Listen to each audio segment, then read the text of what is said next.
The mine had been sealed for 25 long years, its dark entrance covered with heavy stones and rusted metal gates that bore warning signs faded by rain and time.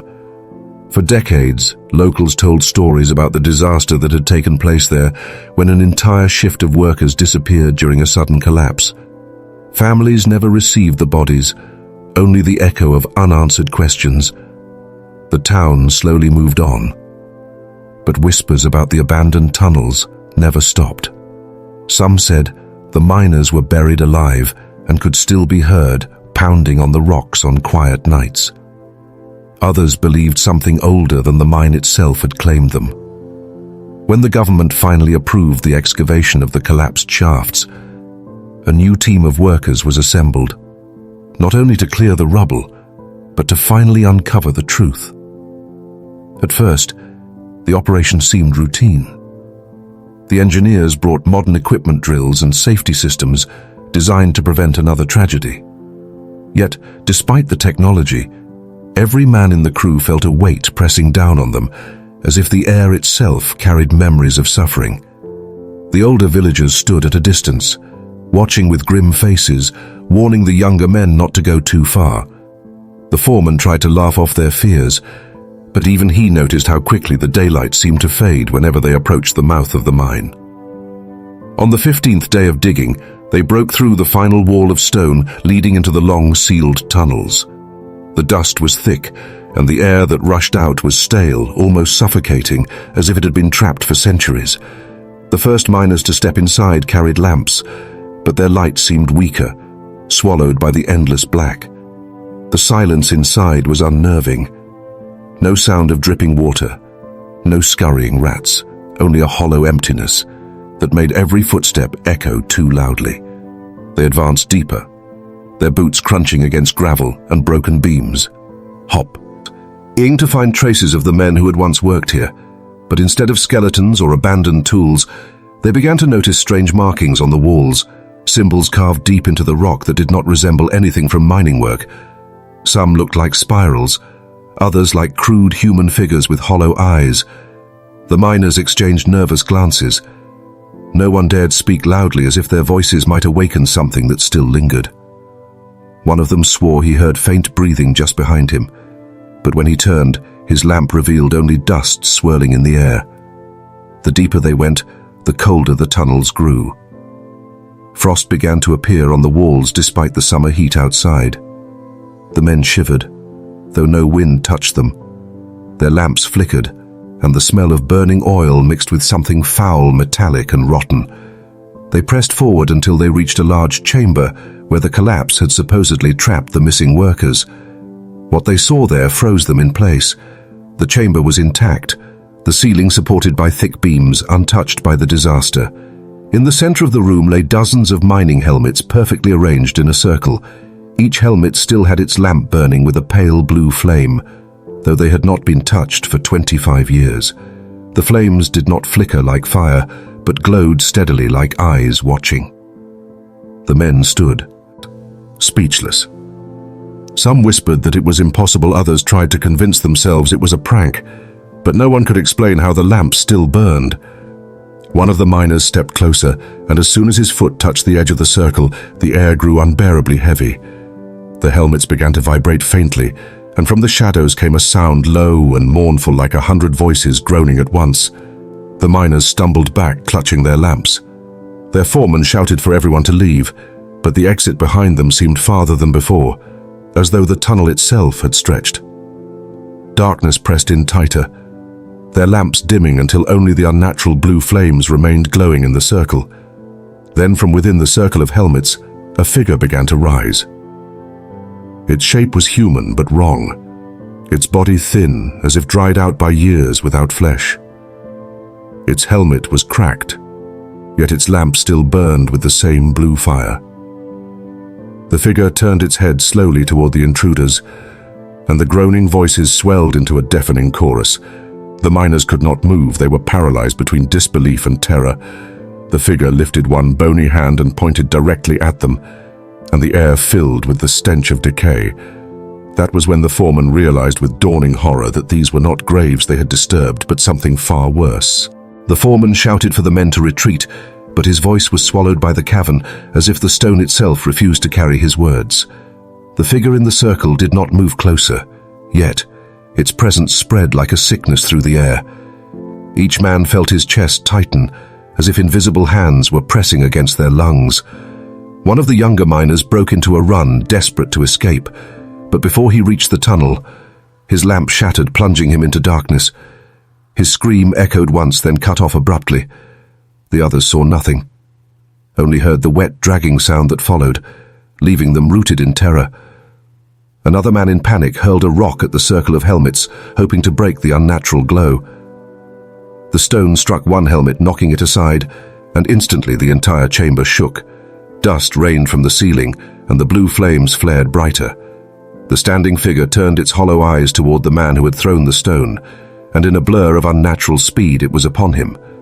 The miners saw him lifted into the air by invisible force, his body twisting as if crushed by an unseen weight, before dropping lifeless to the floor. None dared move again. The foreman forced himself to speak, his voice trembling, telling the others to keep calm. But his words had no strength. The chamber now felt like a trap, every wall pulsing with strange vibrations, and the markings on the stone glowed faintly as though feeding on the men's fear. Slowly, more figures began to emerge from the circle, not just one, but many. Each rose wearing the remnants of old mining uniforms, their helmets cracked, but their lamps alive with the same eerie flames.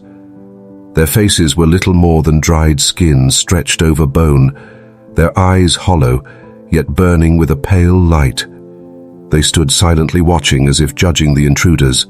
Then together their mouths opened and a dreadful chant filled the chamber. The language was unknown, guttural and ancient, echoing endlessly, until it seemed to drill into the skulls of the living. The miners clutched their ears, but the sound was not only heard, it was felt deep inside their heads. Some dropped to their knees, weeping uncontrollably. Others clawed at the walls, trying to escape the noise. The foreman, desperate, pulled out a flare and lit it, hoping the fire would drive the phantoms back. The red light flared bright, but instead of retreating, the figures seemed to grow clearer, more solid, their features sharpening in the crimson glow. The chanting stopped, and one stepped forward, its movement stiff but deliberate. It reached out and touched the flare. The fire died instantly, leaving only the blue lamps to illuminate the chamber. The foreman realized then that they were not dealing with mere spirits, but something that had been waiting in the mine, feeding on silence and darkness for 25 years. They were bound to the place, but also kept alive by it, sustained not by flesh, but by the fear and life force of anyone who dared to enter. The miners huddled together, whispering frantic prayers. Some tried to recall the old stories that the villagers had warned them about, tales of sacrifices made long before the mine was built, legends of tunnels carved into cursed ground.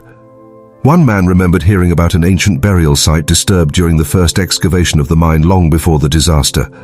He began to mutter about the land itself being alive and vengeful before he could finish his words. One of the spectral miners moved swiftly, its hand passing through his chest. The man gasped, eyes wide before collapsing lifeless, his face twisted in silent horror. The others staggered back, realizing escape was their only chance. They turned to the tunnel, but now it seemed narrower, the walls pressing closer, as if the mine was swallowing them. They ran blindly, guided only by the dim glow of their lamps. Behind them, the chorus of the dead rose again, this time faster, more violent, as if hundreds of voices screamed in unison. The men stumbled one after another, feeling unseen. Hands claw at their backs, dragging at their clothes. The air was freezing, their breath turning to mist even as sweat poured down their faces.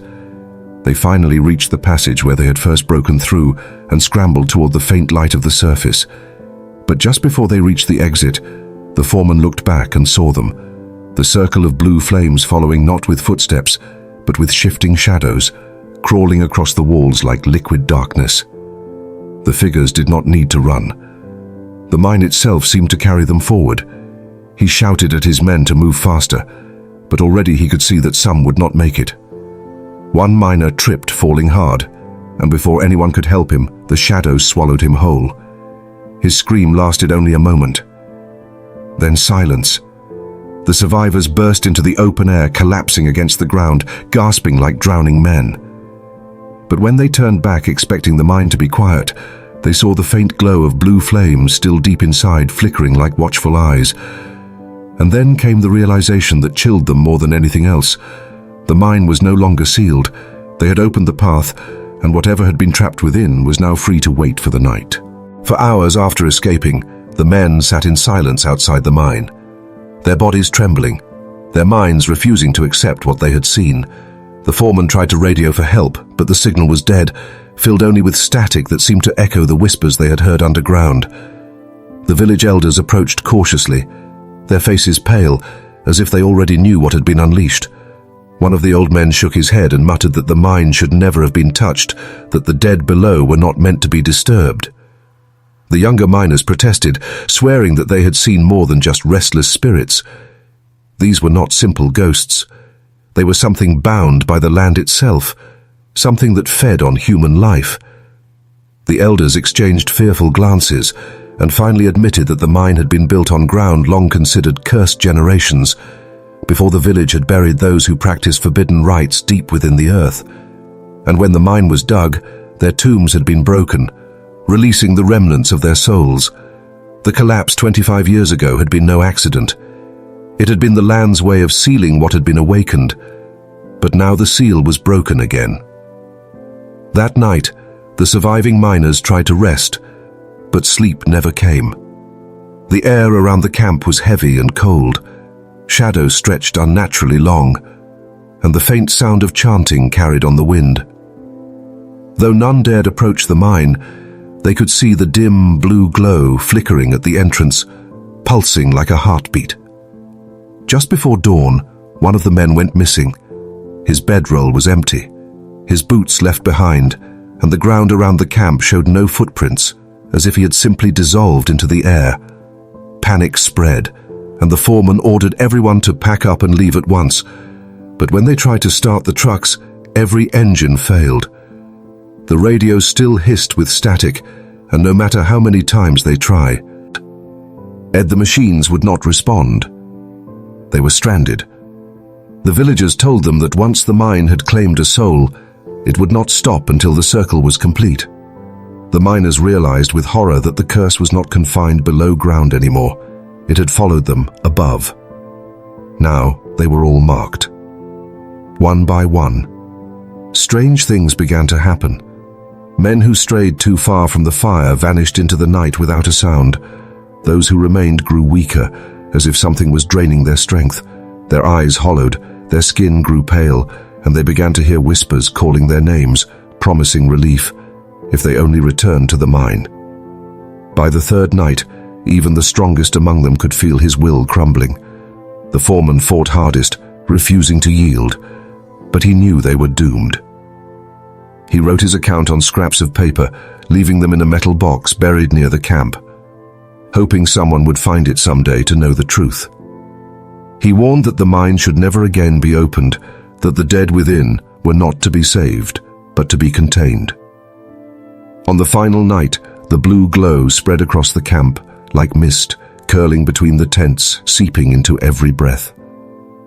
The men gathered together for the last time, clutching their lamps which flickered weakly against the encroaching darkness. The chanting rose again, louder than ever, 100 voices demanding their return. One by one the lamps died, leaving only the blue flames to burn in the night. The foreman felt the air grow ice cold, and when he looked up, he saw them. The spectral miners standing at the edge of the camp, their hollow eyes fixed on the living. They moved forward slowly, not rushing, but inevitable, as if the earth itself carried them closer. The men screamed. Some prayed, others tried to run, but the shadows reached out and swallowed them, dragging their bodies silently into the darkness. The foreman alone resisted until the end, his voice breaking as he shouted for anyone who might hear. He swore that this was not death, but something worse, a fate of endless service in the tunnels of the damned. His last memory was of a hand gripping his shoulder, freezing him to the bone, and the sight of his own lamp reigniting with a blue flame as he was pulled into the shadows. The next morning the camp was empty. The trucks stood silent, the tents torn by the wind, and the only sign of life was a faint circle of helmets placed neatly on the ground, each glowing with a pale blue light. When search parties eventually arrived weeks later, they found no bodies, only those helmets still burning, though no oil remained to fuel them. The mine entrance had sealed itself again, as if the earth had closed its jaws over a secret it would never release. But at night, those who lived nearby swore they could see blue flames dancing beneath the rocks, and if you listened closely, you could still hear the chant rising from the depths, a warning and a promise that the mine was never truly silent. The story spread far beyond the village, and though the government declared the site permanently closed, curiosity hunters still sometimes ventured near. None of them ever returned. Those who lived closest knew better. They locked their doors after sunset, kept their lamps burning red, and prayed that the ground beneath their feet would never open again. The curse of the mine had been reborn, and those who had disturbed it would remain part of its endless darkness forever.